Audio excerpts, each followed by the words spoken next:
Film की शुरुआत होती है एक छोटी बच्ची को दिखाते हुए जो आराम से बैठकर टीवी पर कार्टून्स देख रही थी। तभी अचानक टीवी के सिग्नल्स चले जाते हैं। स्क्रीन पर एक इमरजेंसी रिपोर्ट आने लगती है जिसमें बताया जाता है कि पूरी दुनिया में एक बहुत ही भयानक वायरस फैल गया है। ये कोई आम वायरस नहीं था बल्कि एक भयानक इन्फेक्शन थी जो इंसानों को कुछ ही मिनटों में खूनखार जानवर जैसा बना देती थी। साइंटिस्ट ये बता चुके थे कि कुछ ही देर में ये वायरस पूरी दुनिया में फैल जाएगा, इसीलिए सब अपनी अपनी हिफाजत करें। हमें दिखाया जाता है कि इन्हीं बच्चों की मॉम भी बहुत ज्यादा घबराई हुई थी। वो अपने हस्बैंड से फोन पर बात करती हैं जो कि एक पायलट हैं। वो बताते हैं कि हालात कंट्रोल से बाहर हो चुके हैं। इन्फेक्टेड लोग जिन्हें अब फेरल्स का नाम दिया जा रहा है वो जगह जगह फैल रहे हैं। ये फेरल्स ज़ॉम्बी की ही तरह के क्रिएचर बन गए हैं, पर ज़ॉम्बी से कई ज्यादा तेज और ताकतवर हैं और ये लोग सोच समझ भी सकते हैं। इन फेरल्स ने काफी सारे शहरों और इलाकों पर कब्जा कर भी लिया है और अभी इस टाइम ये लोग जिस इलाके में थे वहाँ पर सबसे ज्यादा खतरा था। पायलट अपनी वाइफ से कहता है कि तुम्हें फौरन ये सोसाइटी छोड़नी होगी। कॉल कट करने से पहले वो पायलट अपनी बेटी एबिगेल को खुश करने के लिए एबिगेल को वो ब्रेसलेट दिखाता है जो एबिगेल ने खुद अपने डैड के लिए बनाया था। वो प्रॉमिस करता है कि मैं हमेशा ये ब्रेसलेट अपने पास रखूंगा और जल्द ही आप लोगों तक पहुंच भी जाऊंगा। ये लोग अपने आप को बचाने के लिए बाहर निकल आते हैं, लेकिन बाहर का सीन ही बहुत ज्यादा भयानक था। सायरन्स बज रहे थे, लोग चीख रहे थे और चारों तरफ ये फेरल्स घूम रहे थे। ये लोग अपनी कार की तरफ भागते हैं, लेकिन तभी रास्ते में एक फेरल उनकी मॉम के ऊपर हमला कर देता है। पलक झपकते ही अब एबिगेल की मॉम उसकी आंखों के सामने एक फेरल बनने लगी थी। एबिगेल घबराकर कार के नीचे छुप जाती है। कार के नीचे से वो देखती है कि पहले जिस फेरल ने उसकी मॉम के ऊपर हमला किया था उसी ने उसके भाई के ऊपर भी हमला करके उसे भी इन्फेक्टेड कर दिया था। और ये देखकर एबिगेल को बहुत ज्यादा दुख हुआ, लेकिन वो खामोश रही क्योंकि जानती थी कि अगर उसने शोर किया तो ये फेरल उस पर भी हमला कर देगा।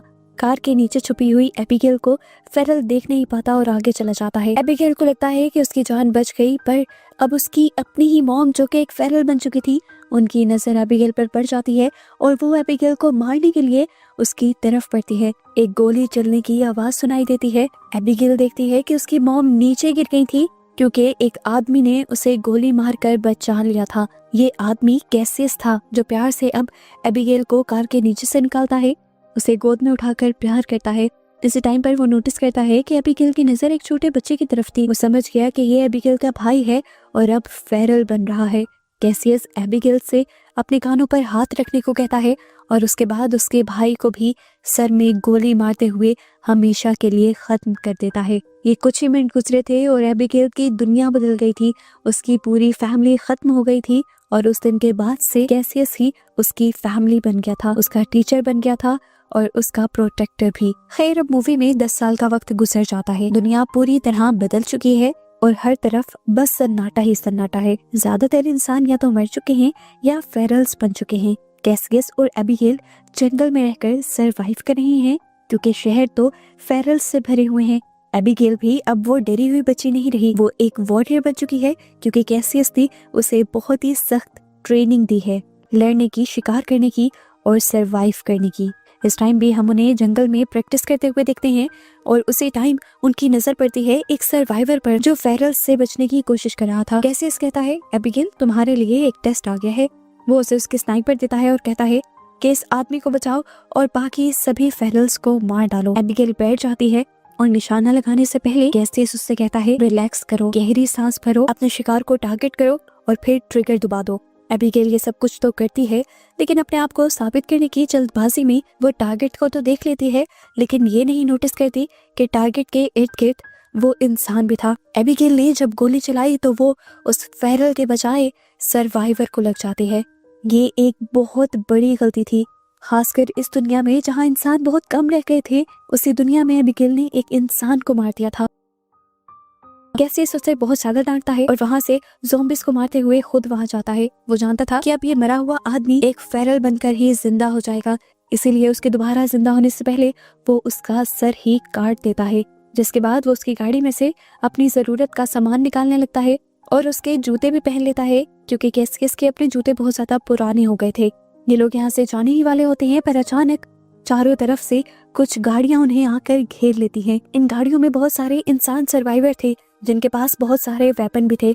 वो कैसियस को अपने मरे हुए दोस्त के जूते पहना देखते हैं तो सोचते हैं कि जरूर कैसियस एक लुटेरा है और उनके दोस्त को लूटने के लिए ही कैसियस ने उसे मारा है। अब उस आदमी को क्योंकि गोली भी लगी हुई थी तो साफ मतलब था कि ज़ॉम्बी के बजाय इन्हीं में से किसी ने उसको मारा होगा। उस समय ये सभी लोग अपने अपने वेपन्स कैसियस के ऊपर तान देते हैं और तभी गाड़ी में से निकल कर एक मेगन नाम की प्रेग्नेंट औरत ये सब कुछ रोकने आ जाती है।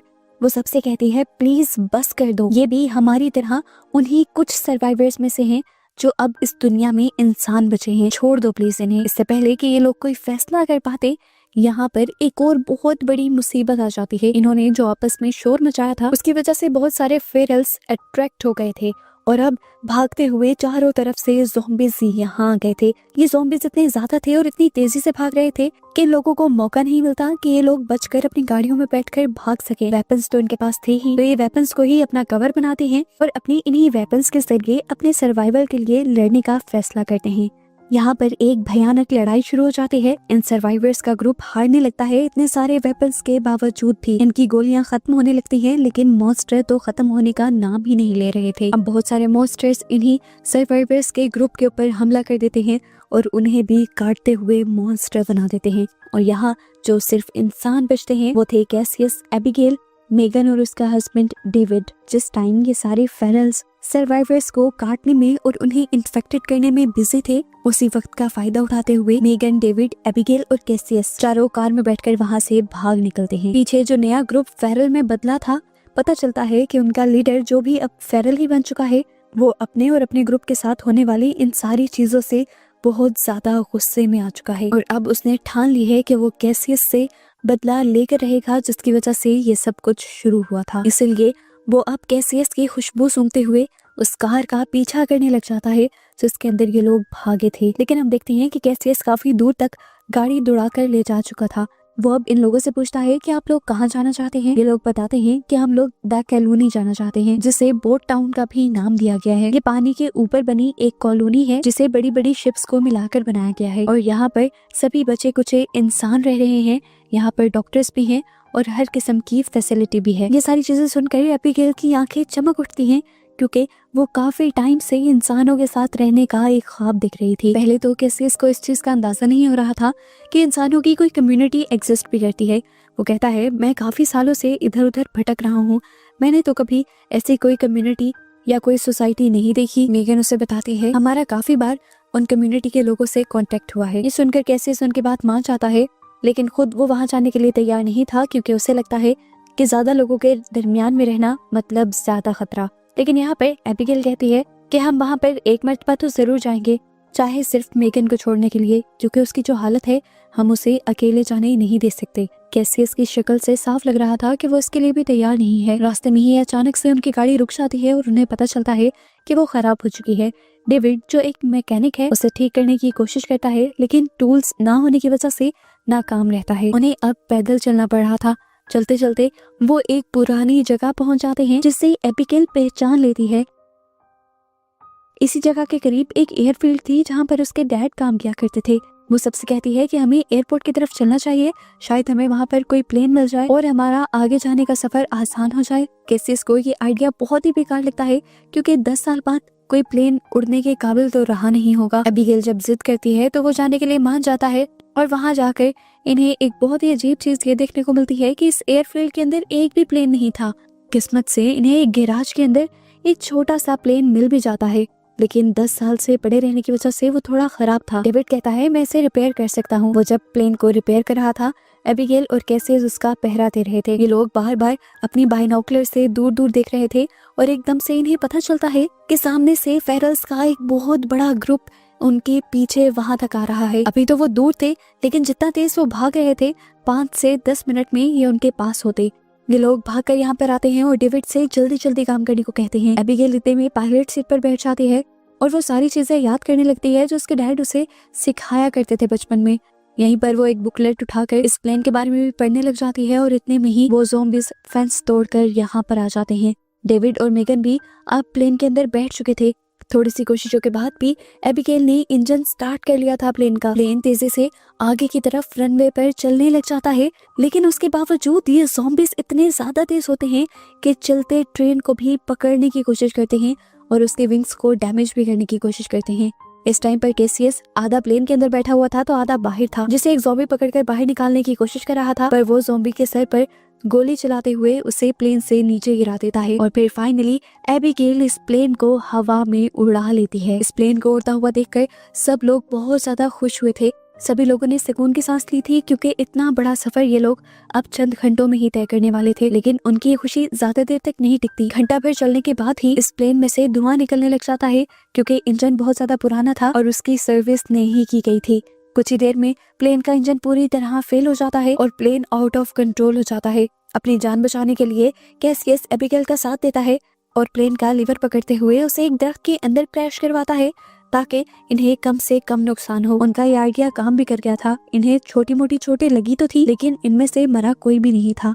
खैर, जितना भी रास्ता इन्होंने इस प्लेन से तय करना था वो तो कर लिया था।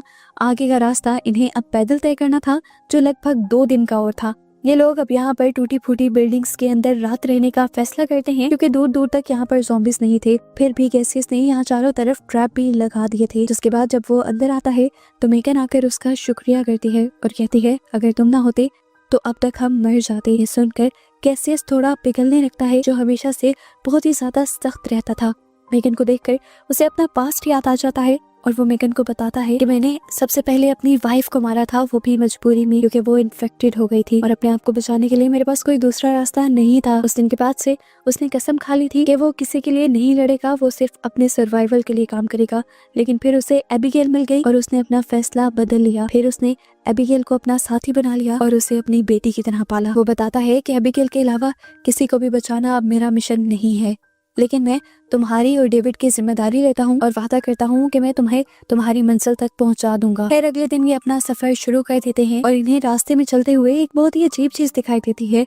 एक बहुत ही अच्छा साफ सुथरा फार्म हाउस जहाँ पर बहुत सी चीजें भी उगी हुई थी और यहाँ पर बिजली भी थी। ये लोग बहुत ज्यादा हैरान होते हैं और उस फार्म हाउस की तरफ बढ़ने की कोशिश करते हैं, लेकिन तभी एक स्पीकर से आवाज आती है कि अपने अपने हथियार नीचे डाल दो। ये लोग उस आदमी की बात मान जाते हैं और अपने हथियार यहीं छोड़कर ये लोग अंदर चले जाते हैं। पता चलता है कि इस जगह का मालिक एक साइंटिस्ट था। वो इन सारे सर्वाइवर्स से मिलकर बहुत ज्यादा खुश होता है और उनके लिए अच्छा सा खाना भी बनाता है। ये सब खाना खाते हुए रो पड़ते हैं क्योंकि 10 सालों बाद वो इतना अच्छा खाना खा रहे थे।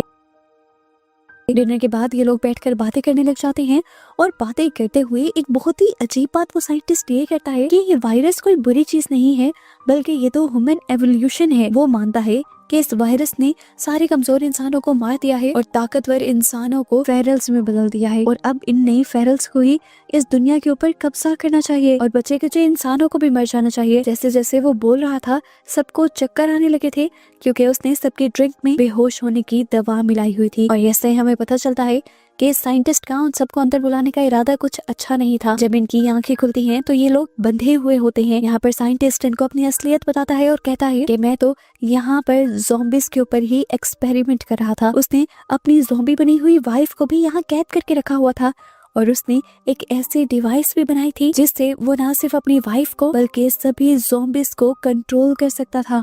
वो बताता है कि मैं चाहता हूँ सारे इंसान मर जाएं और सारे फेरल्स में यानी ज़ॉम्बीज़ में बदल जाएं ताकि मैं उन्हें कंट्रोल कर कर इस पूरी दुनिया पर राज कर सकूं। वो अब अपनी ज़ॉम्बी बनी हुई वाइफ को आज़ाद कर देता है और अपनी डिवाइस की मदद से कंट्रोल करते हुए इन लोगों की तरफ मारने को भेजता है। सब घबरा जाते हैं। जैसे ही वो कैसियस के पास आती है, कैसियस उसे जोर से टांग मारकर पहले अपने से दूर कर देता है और इतने में डेविड अपनी ताकत का इस्तेमाल करता है और अपनी रस्सियां तोड़ देता है।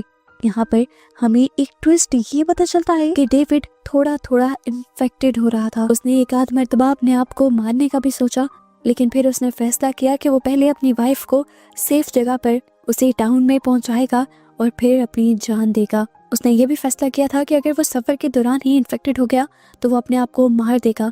अभी उसके बारे में किसी को ये हकीकत नहीं पता थी, लेकिन इस ज़ॉम्बी वायरस ने अभी तक जो उसे ताकत दी थी उसी ताकत से वो अब इस नई ज़ॉम्बी से लड़ने लग जाता है।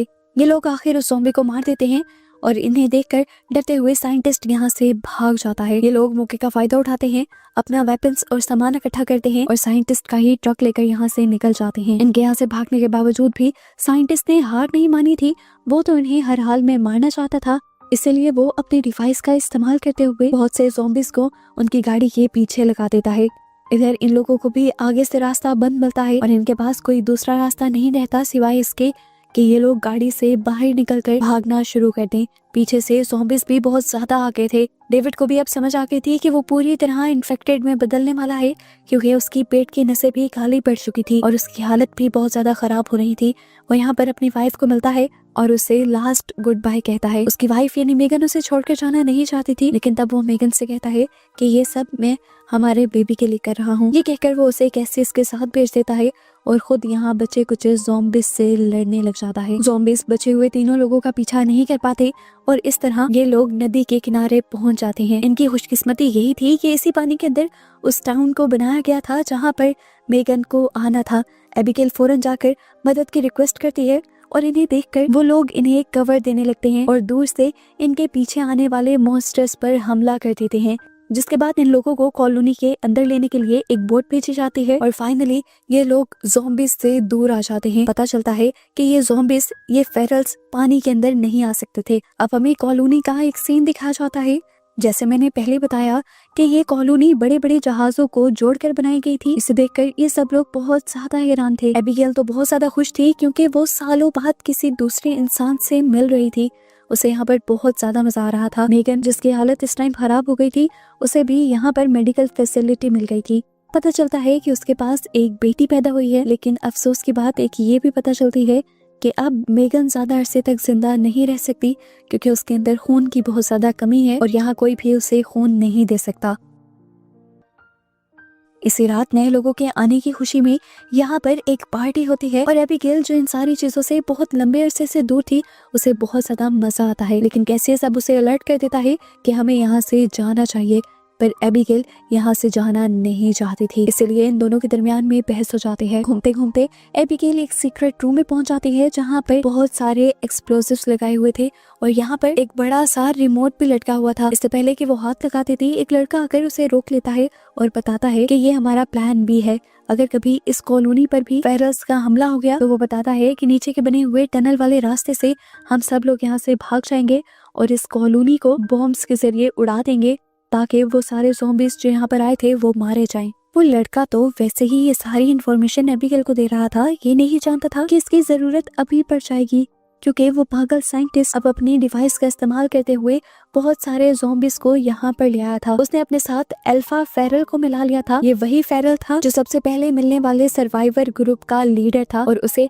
अपने ग्रुप का कैसियस से बदला लेना था। अल्फा को कंट्रोल करते ही सारे फेरल्स उसकी बात मानने लगते हैं। अल्फा फेरल जब बिना डरे पानी के अंदर जंप करता है तो बाकी ज़ॉम्बीज़ भी पानी का डर खत्म कर देते हैं और पानी के अंदर जंप करते हुए तैरकर उस कम्युनिटी में पहुंच जाते हैं। कम्युनिटी में जोर जोर से अलार्म बजने लगते हैं। सभी इंसान खतरे को भांपते हुए सीक्रेट डोर की तरफ भागने लग जाते हैं। कॉलोनी में एक हंगामा शुरू हो जाता है और कुछ फेरल्स तो इंसानों के ऊपर हमला भी करने लग जाते हैं। कैसियस इस अफरा तफरी में भी पहले एबिगेल को ढूंढता है और एबिगेल उसे मिल भी जाती है, लेकिन इस टाइम इन्हें अंदाजा होता है कि ये लोग एस्केप टनल से बहुत ज्यादा दूर हैं। इसी सारी लड़ाई के दौरान साइंटिस्ट भी कैसियस के सामने आ जाता है। उसे लग रहा था कि अब वो नया गॉड बन गया है सिर्फ इस डिवाइस को बनाकर। कैसियस को उसे देखकर इतना ज्यादा गुस्सा आ रहा था कि कैसियस ने उसके ऊपर ही हमला कर दिया और उसे मारते हुए बार बार उसकी डिवाइस को दीवार के साथ टकराया, जिससे उसकी डिवाइस टूट गई। सिग्नल्स खत्म हो गए और अब ज़ॉम्बीज़ उसके ऊपर टूट पड़े, जबकि कैसियस तो अपनी जान बचाकर यहाँ से भाग गया। आगे बढ़ने पर कैसियस को पता चलता है कि मेगन अब मर चुकी है, लेकिन अब उसकी एक बेटी थी जो जिंदा थी। मरने से पहले मेगन कैसियस को ये जिम्मेदारी देकर जाती है कि जैसे तुमने एबिगेल को पाला है और उसे ट्रेन किया है, मेरी बेटी को भी तुम बिल्कुल वैसे ही ट्रेन करना। इधर दिखाया जाता है कि सभी सर्वाइवर्स उस टनल से निकलकर एक सेफ जगह पर पहुंच गए थे। वो रिमोट कंट्रोल इस टाइम उसी लड़की के हाथ में था जो एबिगेल का दोस्त बन गया था। वो देखता है कि एबिगेल और उसके अंकल अभी तक उस टनल से बाहर नहीं निकले, इसीलिए वो इंतजार करता है और उस कॉलोनी को तब तक तबाह नहीं करता जब तक एबिगेल ना आ जाए। यहाँ एबिगेल जो सारे ज़ॉम्बीज़ से लड़ रही थी, उसके सामने जब अल्फा ज़ॉम्बी आता है तो वो उससे अपने आप को बचा नहीं पाती, क्योंकि अल्फा ज़ॉम्बी के हाथ में उसने एक ब्रेसलेट देख लिया था।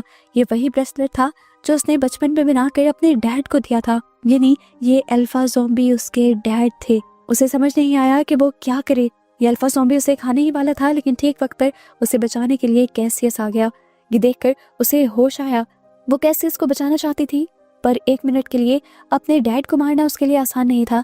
लेकिन फिर उसे एहसास हो गया कि इस टाइम ये ज़ॉम्बी इंसान उसका डैड नहीं है बल्कि कैसियस उसका डैड है। इसलिए उसने उस ज़ॉम्बी के सर में गोली मारी और कैसियस को बचा लिया। अपने डैड को मारने के बाद एबिगेल कुछ देर के लिए सदमे में चली गई थी, लेकिन कैसियस एबिगेल को यहाँ से खींचता हुआ जल्दी से टनल की तरफ बढ़ जाता है। जैसे ही ये लोग टनल से बाहर निकलते हैं, वो लड़का इस कॉलोनी को तबाह करने के लिए बटन दबा देता है। बस चंद ही सेकंड लगते हैं और ये कॉलोनी पूरी तरह तबाह हो जाती है और यहाँ पर आए हुए सभी ज़ॉम्बीज भी जलकर राख हो जाते हैं। सर्वाइवर्स इस टाइम नदी के दूसरे किनारे पर थे और इन्हें अब दूसरी तरफ एक छोटा सा आइलैंड नजर आ रहा था। ये आइलैंड इनके लिए एक उम्मीद थी और ये लोग इसी आइलैंड पर नई कॉलोनी बनाने का डिसाइड करते हैं।